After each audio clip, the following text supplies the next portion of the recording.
सो इस वीडियो में हम लोग डिस्कस करेंगे कि अभी के जो बचे टाइमिंग है उसमें कैसे हम लोग शेड्यूल प्लान अपना कर लें, ये आरओ पेपर बहुत इजीली क्रैक हो जाए। फिर ये मैटर नहीं करता है कि आप 0 से स्टार्ट कर रहे हैं, 30 से स्टार्ट कर 30% आपका रेडी है। एक बार पेपर आप निकाल चुके हैं या whatever, it is up to you. But जो हम लोग आगे लॉजिकली डिस्कस करने वाले हैं उसमें ये समझने वाली बात रही कैसे हम लोग प्लान कर लें नेक्स्ट 90 डेज की हम लोग का पेपर कंफर्मली क्लियर हो जाए।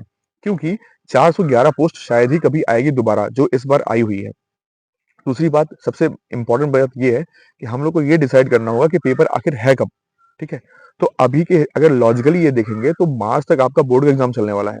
बोर्ड के एग्जाम के बाद से यूपी पीसेस लग जाएगा मेंस कराने में, पीसेस के प्री का। क्योंकि नेक्स्ट पीसेस फिर आपको मई जून तक पेपर दे देगा वो प्री का। उसके पहले ये सेशन कंप्लीट कराना है उसको, तो वो पहले देगा इसका पेपर, मेंस का पेपर कराएगा, उसके बाद से फिर आरओ का पेपर कराएगा। तो अबाउट आप मान के चले कि मिड अप्रैल से लेकर के लास्ट तक हो सकता है इसका मेंस का पेपर। और आप, कुछ लोग कह रहे हैं कि मार्च के बाद, अप्रैल के बाद जाएगा इसका पेपर, आरओ का पेपर, लेकिन हम मान लेते हैं कि अप्रैल लास्ट में हम लोग का पेपर है आरओ का। इस हिसाब से देखेंगे तो अराउंड अराउंड 100 डेज हम लोग के पास में बचे हुए हैं, जो कि इजीली, बहुत इजीली हम लोग कंसिस्टेंसी के साथ में पढ़ गए तो पेपर क्रैक हो जाएगा। वो मैं अभी लॉजिकली डिस्कस करते हैं हम लोग। ठीक है, अब मान के चलिए कि आप एकदम न्यू कमर हैं, जो कि न्यूली स्टार्ट करने वाले हैं और आपके पास में 100 डेज बचे हुए हैं।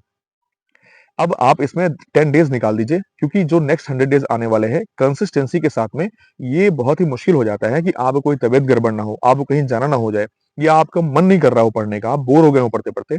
तो 10 डेज अराउंड नेक्स्ट 100 डेज में ऐसे आप छोड़ दीजिए जो कि आपके जाने वाले हैं। ठीक है, अब आते हैं, हम लोग बात करते हैं 90 डेज में। ठीक है, 90 डेज में आप मान के चलिए 4 कोर सब्जेक्ट हैं हम लोग के, जो आर और पीसेस के रिगार्डिंग है। उसमें से हिस्ट्री, ज्योग्राफी, पॉलिटी और साइंस है। बाकी बचे इन्वायरमेंट और आपका इकोनॉमी। इसमें एग्जॉस्टिवली क्वेश्चन नहीं पूछे जाते हैं, तो दोनों को क्लब कर दीजिए, एक बना दीजिए सब्जेक्ट। ठीक है, तो अब हो गया हम लोग के पास में 5 सब्जेक्ट हो गए। 5 सब्जेक्ट को आप अगर 10 डेज में बांट दें, यानी कि तो हो गए अराउंड 50 डेज हो गए आपके। लेकिन मुझे ये लगता है कि हिस्ट्री और ज्योग्राफी ऐसे सब्जेक्ट नहीं है जो न्यू कमर के लिए 10 दिन में कवर करने वाले जैसे हो। ये अराउंड 10 टू 15 डेज में कवर होते हैं। ठीक है, तो आप इसको 10 टू 15 डेज में कवर करिए, तो जो 50 डेज में कवर होने वाला था पूरा पैकेज, उसको आप 60 डेज में कन्वर्ट कर दीजिए। ठीक है, अब आपके पास बचे हुए नेक्स्ट 30 डेज। एक बार आपने कवर इसको कर लिया, अब नेक्स्ट 30 डेज में आप 6 के राउंड लगा दीजिए, यानी 6 डेज में हम लोग एक सब्जेक्ट को कवर करेंगे, तो फिर 30 डेज में आपका एक बार और रिवीजन हो गया आपका। ठीक है, ये हो गया। तो 2 बार रिवीजन करेंगे। अब जितने दिन पेपर और एक्सटेंड होगा, या जितने दिन और डेज आगे के जितने भी दिन बचेंगे, उसमें हम लोग का थर्ड रिवीजन चलेगा। ठीक है, अब आ जाते हैं कि कैसे प्रिपेयर करें हम लोग, क्योंकि जैसे हिंदी का पोर्शन बचा हुआ है, कैसे हम लोग डे वाइज, तो मैं आपसे बताऊंगा रिवर्स इंजीनियरिंग कर लीजिए। जैसे मैंने एक आपको रिवर्स इंजीनियरिंग बता दी कि पहले आपने डेट देख लिया कब है, और फिर रिवर्सली जाइए कि इसमें पर डेज में मुझे कितना कवर करना है। फिर आप लोग डे वाइज आ जाइए कि डे वाइज में कैसे इसको बांट दे कि इतने डेज में ये कवर हो जाएगा, इतने डेज में तो मेरा 10 टू 12 डेज में ये सब्जेक्ट खत्म हो जाएगा। इसको बोलते हैं रिवर्स इंजीनियरिंग। आप लोग रिवर्स इंजीनियरिंग करके अपना शेड्यूल बना लीजिए। ठीक है, एक चीज और जो सबसे इंपॉर्टेंट चीज होती है वो करंट अफेयर है। तो करंट अफेयर के लिए मेरा रिवीजन चल रहा हुआ है, लाइव में रिवीजन करवा रहा हूँ।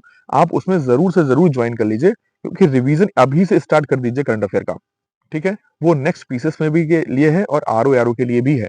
तो इसको जरूर मत करिए, उसको आप ज्वाइन करके आप लोग एटलीस्ट एक दिमाग से प्रेशर खत्म रहता है जो कि करंट अफेयर का है, तो वो कवर हो जाएगा उधर।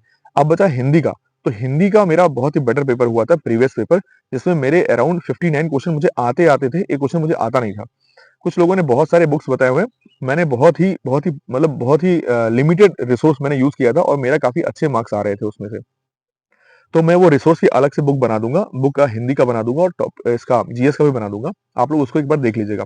ठीक है, तो ये मेरी तरफ से रहा। बाकी आपका मैं यही कहूंगा कि आप लोग मेरा रिवीजन वाला जो चल रहा है करंट अफेयर, उसको मत छोड़िएगा, क्योंकि लाइव रिवीजन होता है, उसमें आपको डे वाइज में करते जाएंगे, आपको पता भी नहीं चलेगा, और आपका करंट अफेयर जो सबसे ज्यादा भारी होता है हम लोग का, जो कि इस बार भी पीसेस में हुआ, वो खत्म हो जाएगा।